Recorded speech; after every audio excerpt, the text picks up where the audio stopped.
Well, I was just fascinated by the questions that I think the moon landing kind of posed. It's a success story that we all know, but we don't, I think, know all the failures and near failures that led up to it, and what was so hard about it, and what was so challenging. So I wanted to try to strip back a lot of the preconceptions and look at how difficult the job really was. All kids in the U.S. and I think around the world know who Neil Armstrong is. I think almost no people know that he lost a daughter, that his two best friends in the program both died along the way.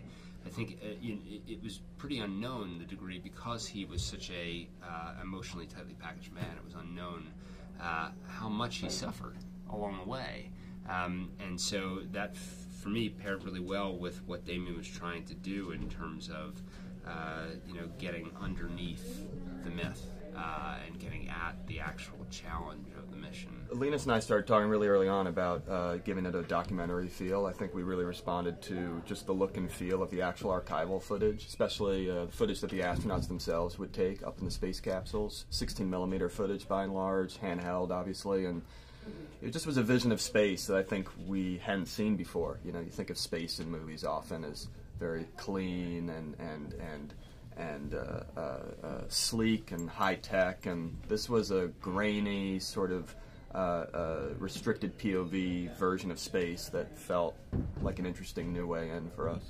Linus actually had to get into costume at points because he was shooting in the cockpits, and he had to have, like, didn't you put on which the pants, the suits, because in order to get the POV absolutely shots. So to get the Linus is very tall. Yes. These capsules are very tiny. So Linus would not have been allowed to be an astronaut. You were a few feet above the. There literally was a 6-foot height limitation. Nathan had to build the set a little longer for me to fit there, I think. Well, we had an in-camera approach, so everything, there was no green screen. We had to capture everything on film.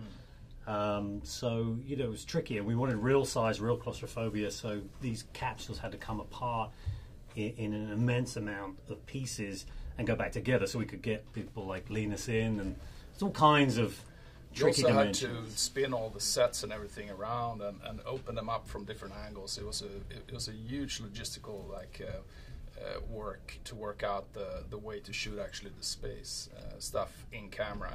We shot everything in camera. Yeah, we had craft-mounted ships, exterior ships against the LED screen. We had miniatures for mid-ground, and we had some CG for background. So we were very careful about our methodology, and we tried to hold to it start to finish.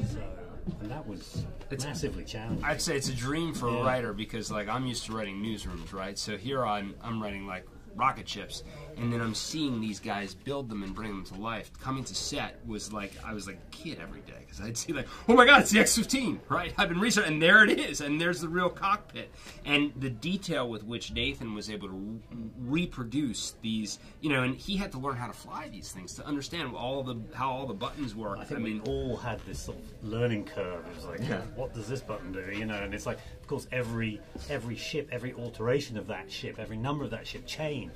So you're looking at slight alterations, and it was complex. And I think everyone sitting here learned an enormous amount about these craft. And we had a great tech advisor. We had Joe Engel, who's the last living X-15 pilot, who was, who talked to me several times throughout the process, was on set for every time we shot the X-15. We had Frank Hughes, who retired as head of training for NASA, for the NASA astronauts, and he had trained the Apollo 1 crew, he had trained all the Apollo crews, and he was around during Gemini, so he knew all the cockpits inside and out. And we had Al Warden, who was part of Apollo 15, and was the command module pilot there.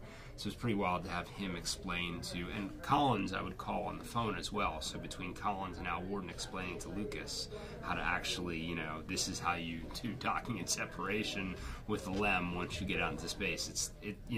Hearing these astronauts go through these events was just, it sends goosebumps down your spine. It certainly was an American achievement, but one that resonated all around the world, and I think anyone who sees the film would say that, and so we'd encourage the president to come see the film.